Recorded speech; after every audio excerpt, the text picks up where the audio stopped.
Halo agan-agan semua, gimana kabarnya? Baik-baik saja? Kembali lagi bersama saya di channel Aisyah. Pada video kali ini saya akan membahas salah satu film action yang berjudul Machine Gun Preacher tahun 2011. Daripada menunjukkan adegan action yang epik, film ini lebih memperlihatkan sisi kemanusiaan dan pesan-pesan moral di dalamnya. Dan bagi kalian yang belum tahu, film ini diangkat dari sebuah kisah nyata yang mengisahkan tentang seorang pria bernama Sam Childers, seorang mantan napi yang rela pergi jauh-jauh ke Sudan demi membela anak-anak yang tertindas akibat konflik peperangan. Seperti apakah ceritanya? Langsung saja kita masuk ke ceritanya, guys.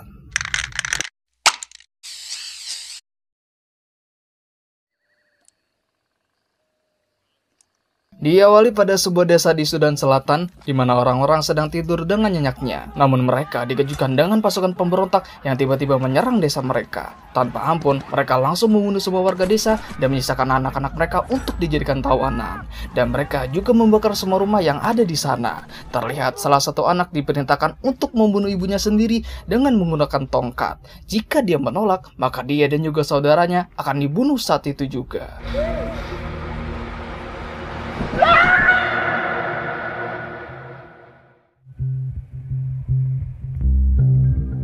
Adegan berpindah pada suatu penjara di Pennsylvania. Terlihat ada seorang napi yang baru bebas dari masa tahanannya. Dan orang itu adalah Sam Childers, seorang pecandu narkoba dan alkohol, sekaligus anggota dari geng motor berbahaya yang dikenal dengan nama Outlaws. Setibanya di luar, sudah ada istrinya yang sudah datang untuk menjemputnya.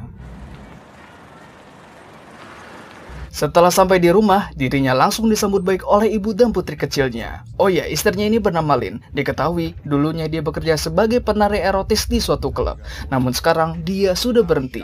Karena dia sadar, uang yang dihasilkan dari pekerjaannya tersebut bukanlah uang yang halal. Dan dia lebih memilih untuk bekerja di sebuah restoran. Tak hanya itu, dia juga menyuruh Sam untuk ikut bertobat dan segera kembali ke jalan yang benar. Mendengar itu, Sam justru menjadi emosi. Dia sangat membenci terhadap apa yang dikatakan istrinya dan hampir melakukan tindak kekerasan kepadanya.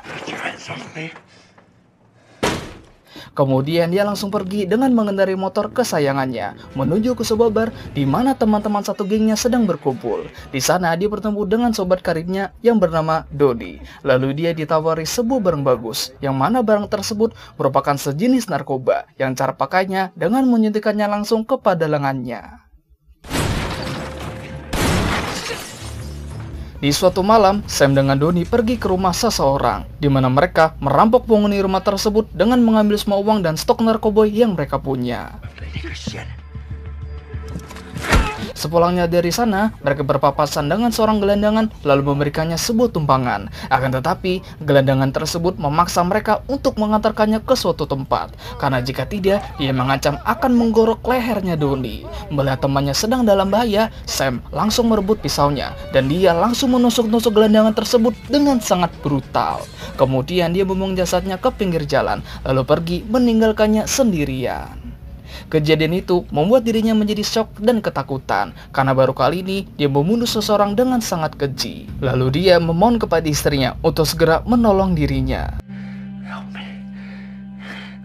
Keesokannya dia bersama dengan keluarganya pergi ke sebuah gereja yang kebetulan sedang diadakan suatu pembaptisan. Ketika pembaptisan akan dimulai, Sam langsung turun ke panggung yang ada di depan untuk dibaptis sebagai bentuk pertobatan dari semua dosa-dosa yang telah dia perbuat.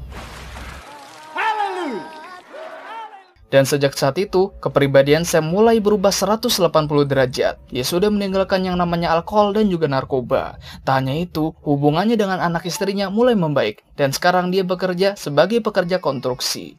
Tak lupa dia menjual motor kesayangannya sebagai bentuk dari pertobatannya. Di suatu hari, sebuah badai yang besar sedang melanda daerah tempat tinggal mereka. Nampaknya badai tersebut akan datang ke pemukiman mereka. Dengan cepat, Sam langsung menghancurkan lantai yang ada di ruang tengah. Yang dibawanya ada satu tempat untuk berlindung. Kemudian dia memasukkan anak dan istrinya ke dalam sana. Sementara dia akan menjadikan tubuhnya sebagai penghalang untuk melindungi mereka berdua. Di saat yang sama, badai tersebut langsung menerjang rumah mereka, yang membuat semua perabotan di dalamnya langsung jatuh berantakan.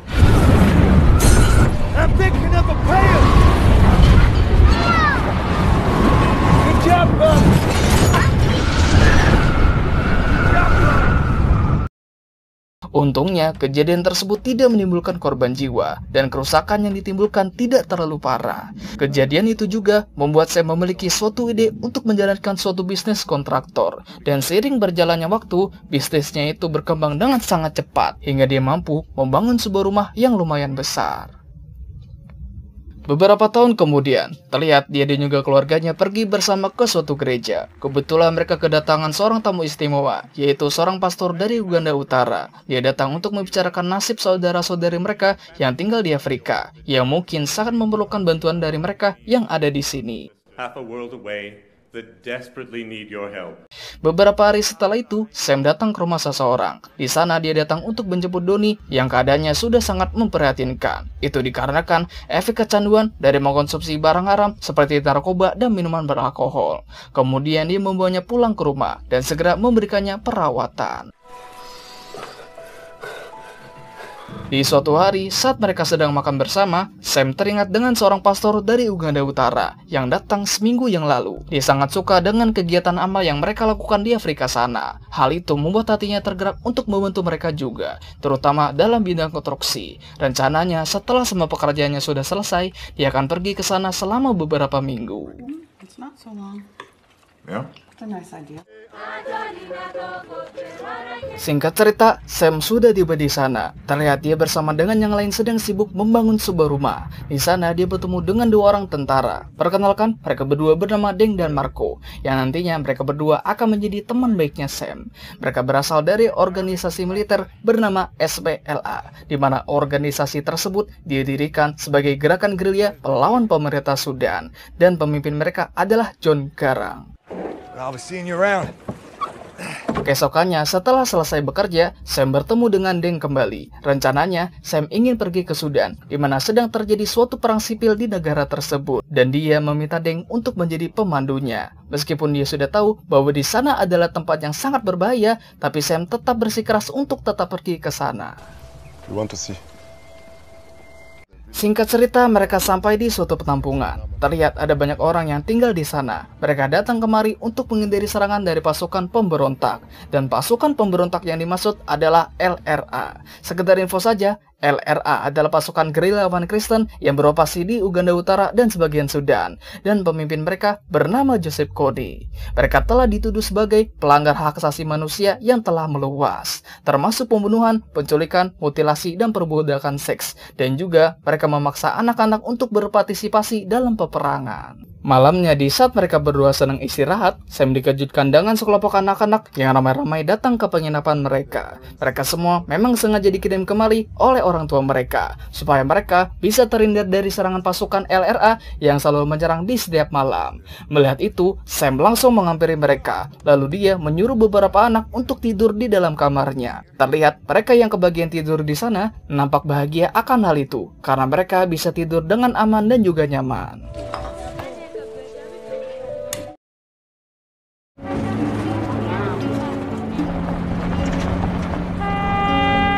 Keesokan paginya, mereka pergi ke suatu desa yang tadi malam diserang oleh pasukan LRA. Terlihat ada banyak korban yang berjatuhan dan rumah-rumah yang sudah habis terbakar. Lalu ada seorang bocah yang mengejar anjingnya ke sebuah ladang.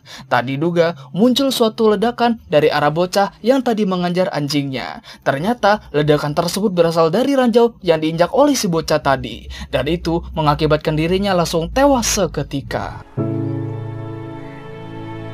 Singkat cerita, dia pulang ke Pennsylvania. Terlihat keluarganya sudah menunggu kepulangannya. Di rumah, dia kembali teringat dengan kejadian yang ada di Sudan. Dia merasa anak-anak yang ada di sana sangat membutuhkan pertolongan seseorang. Dan dia merasa terpanggil untuk menolong mereka semua. Pagi harinya di saat Lynn baru bangun tidur, dia menemukan Sam sedang berada di gudang. Rupa-rupanya dia belum tidur sejak tadi malam.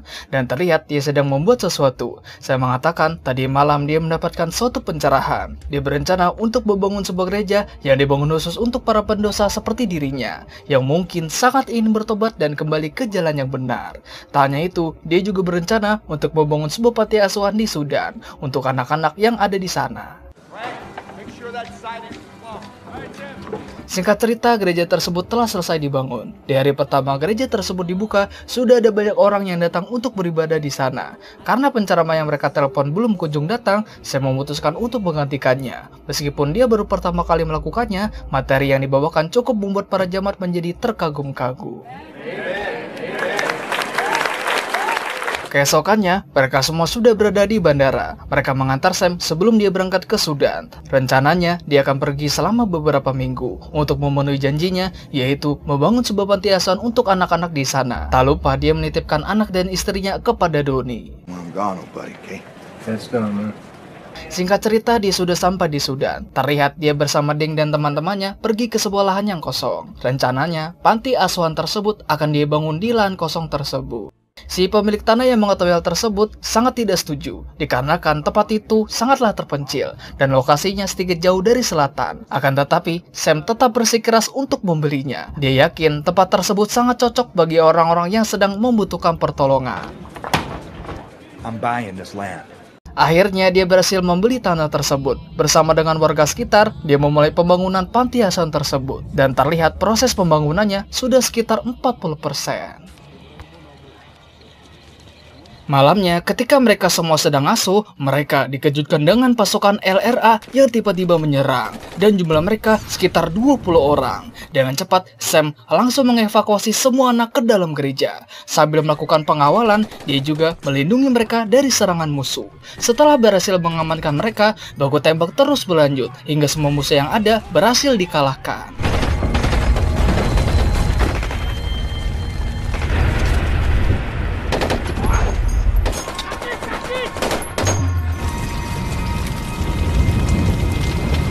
Singkat cerita, pagi hari pun tiba. Terlihat rumah-rumah yang ada di sana sudah habis terbakar, dan jumlah korban jiwa juga tidak sedikit. Ternyata perjuangan yang dia lakukan di sini tidak semudah seperti yang dia kira. Selepas kejadian tadi malam, dia merasa sudah tidak sanggup melakukan ini semua, dan ingin menyerah saat itu juga.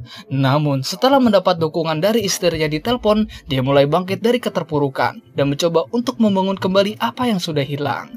Terlihat panti asuhan tersebut sudah selesai dia bangun, beserta bakar besi yang dia pasang di sekelilingnya.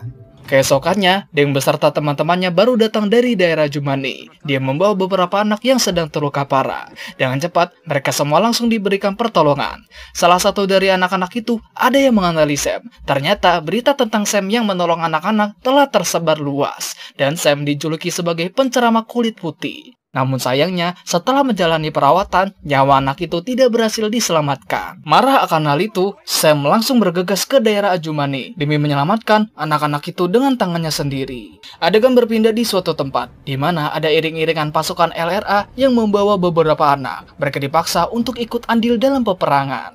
Setelah melewati kepulan asap, ada Sam yang langsung menembakkan RPG, hingga mobil yang terkena tembakannya langsung terjungkal.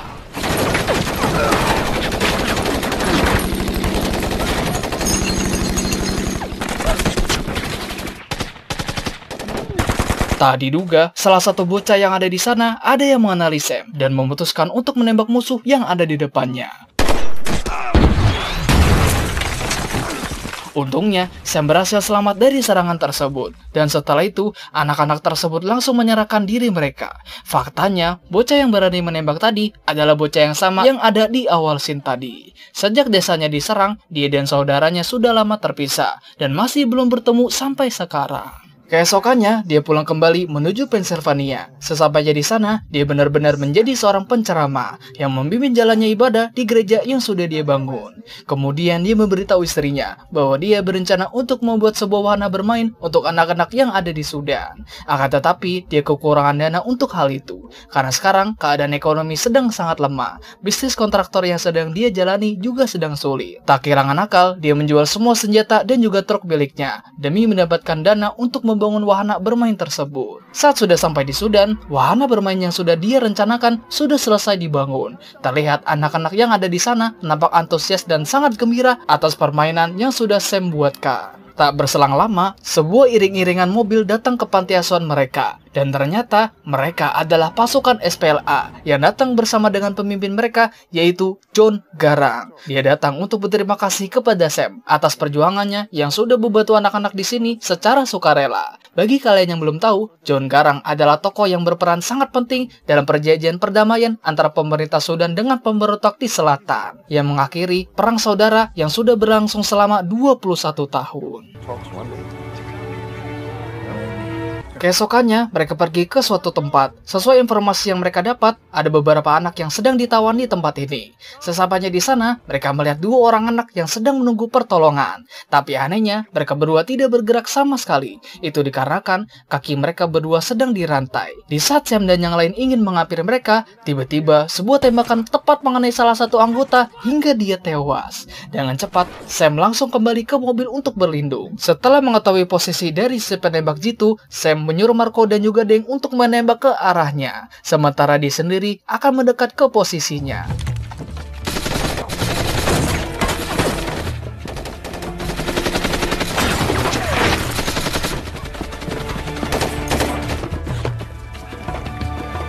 Saat sudah sampai di posisi yang pas, Sam langsung menembaknya hingga dia tewas. Namun, setelah dihampiri, alangkah terkejutnya Sam ketika melihat si penembak jitu tersebut adalah seorang bocah. Sepertinya dia memang sengaja ditempatkan di sini untuk menjebak Sam dan kawan-kawan.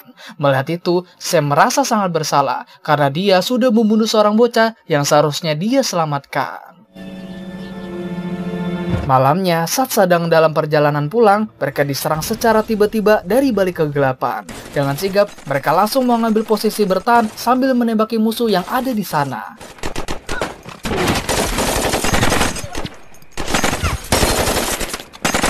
Fire! Hold your fire! Setelah diperiksa, ternyata ada banyak anak yang sedang bersembunyi di sebuah lubang. Kemudian Sam berniat untuk membawa mereka semua. Akan tetapi, truk yang mereka kendari tidak cukup untuk menampung mereka semua. Oleh karena itu, dia memutuskan untuk membawa sebagian dari mereka dan akan kembali lagi untuk menjemput sisanya. Di saat dia kembali lagi ke tempat tadi, anak-anak yang tadi menunggunya sudah hilang entah kemana. Namun, setelah melihat ke belakang truk yang ada di sana, Sam terkejut bukan main ketika melihat sekumpulan bocah yang sudah tewas secara mengenaskan. Entah apa yang terjadi sebenarnya, tapi pemandangan tersebut membuat hati Sam terasa sangat amat hancur.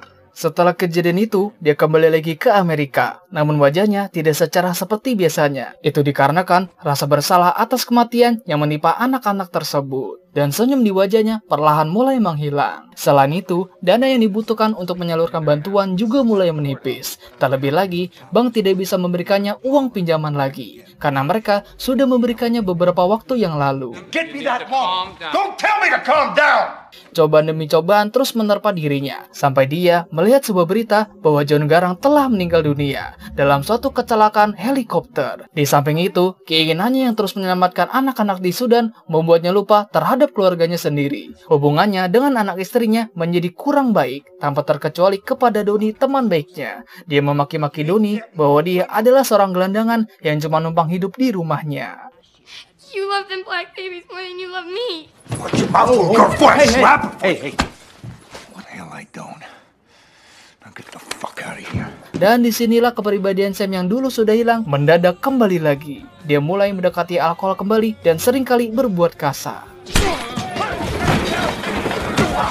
Di sisi lain, Doni yang kena mental karena mendengar kata-kata makiannya Sam kembali lagi mengkonsumsi alkohol dan narkoba. Terlihat tubuhnya nampak begitu lemas dan tidak sanggup lagi untuk berdiri. Dan tiba pada suatu hari, Doni dinyatakan telah meninggal dunia karena overdosis dalam mengkonsumsi narkoba. Terlihat ada banyak orang yang menghadiri pemakamannya. Begitu juga dengan Sam yang nampak terpukul akan kepergiannya. Sepulangnya dari sana, Lin dengan putrinya dikejutkan dengan sekumpulan orang yang sedang membawa peralatan dari rumahnya. Ternyata, Sam melakukan sesuatu di luar akal sehatnya, yaitu dia menjual bisnis kontraktor miliknya hanya untuk membeli sebuah truk baru untuk mengangkut anak-anak yang ada di Sudan. Jika dia terus melakukan ini, maka segala yang dia punya akan cepat musnah. Please don't leave. Setelah itu, dia pergi kembali ke Sudan. Di sana, sudah ada yang datang menjemputnya. Namun kepribadiannya yang kasar masih belum menghilang. Di saat makan siang, Sam mendorong seorang bocah yang tidak sengaja menumpahkan air ke lengannya. Dan seketika, semua orang yang melihat itu langsung terdiam. Malamnya, ketika sedang istirahat, bocah yang dia dorong tadi siang datang ke tempatnya. Dia menceritakan sebuah kisah sekaligus memberi nasihat kepada Sam. Di malam saat desanya diserang oleh pasukan LRA, dia terpaksa membunuh ibunya sendiri demi menyelamatkan dirinya dan juga saudaranya. Lalu dia mengatakan sesuatu, bahwa kita harus selalu menjaga hati kita agar tidak dikuasai kebencian. Jika kebencian sudah menguasai diri kita, maka mereka akan menang. Mendengar itu, hati Sam yang selama ini tertutup menjadi terbuka lebar, berkat kata-kata mutiara yang dikatakan oleh bocah itu. Setelah itu, dia mencoba untuk menghubungi anak istrinya yang ada di rumah, demi memperbaiki hubungan yang sebelumnya dirusak oleh dirinya sendiri. I love you, Buck. I love you too, Dad. Singkat cerita, pagi hari pun tiba. Tidak seperti biasanya, anak-anak nampak tidak ceria seperti hari-hari sebelumnya. Mungkin dikarenakan sifat Sam yang tiba-tiba berubah. Sadar akan hal itu, Sam berusaha untuk memperbaikinya. Kemudian dia mengajak mereka untuk bermain bola bersama-sama. Tak butuh waktu lama, beberapa anak langsung ikut bermain dengannya. Lalu diikuti anak-anak yang lain, sampai suasana ceria kembali lagi ke panti asuhan tersebut. Setelah itu, Sam dan kawan-kawan pergi ke suatu tempat. Mereka mendapatkan info bahwa iring-iringan pasukan LRA sedang bergerak ke utara melewati perbatasan. Dan kali ini, mereka memiliki personil tambahan untuk melakukan penyergapan. Tiba saatnya, mereka langsung melumpuhkan salah satu mobil musuh dengan menggunakan RPG. Lalu dilanjutkan dengan baku tembak yang dimenangkan oleh Sam dan kawan-kawan.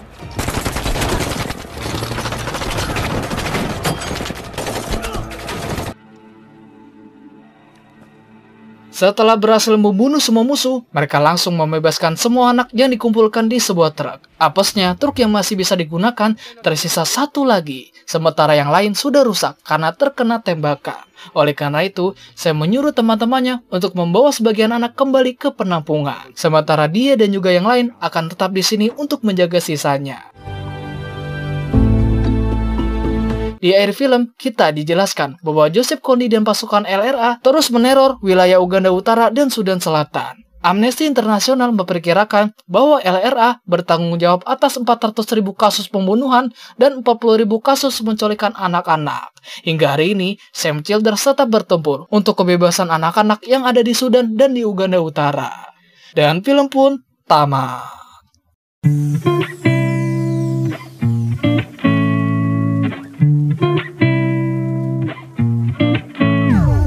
Setelah menonton film ini, ada banyak pesan moral yang bisa kita dapatkan. Dan salah satunya yang paling dominan adalah kita sebagai manusia tentunya memiliki dosa yang tidak terhitung berapa jumlahnya. Akan tetapi, pintu taubat akan selalu terbuka bagi kita semua. Ada banyak hal yang bisa kita lakukan untuk bertobat dan berbuat baik. Tidak perlu jauh-jauh pergi ke Sudan, tapi bisa dilakukan dari hal-hal yang sederhana. Contohnya, seperti membantu orang tua, memberikan sedekah bagi orang yang membutuhkan, dan lain sebagainya. Oke, segitu saja untuk pembahasan kali ini. Jangan lupa untuk like, comment, share, dan sebaliknya agar saya bisa termotivasi untuk membuat konten selanjutnya. Saya Pras mengucapkan terima kasih. Salam pergabutan Indonesia.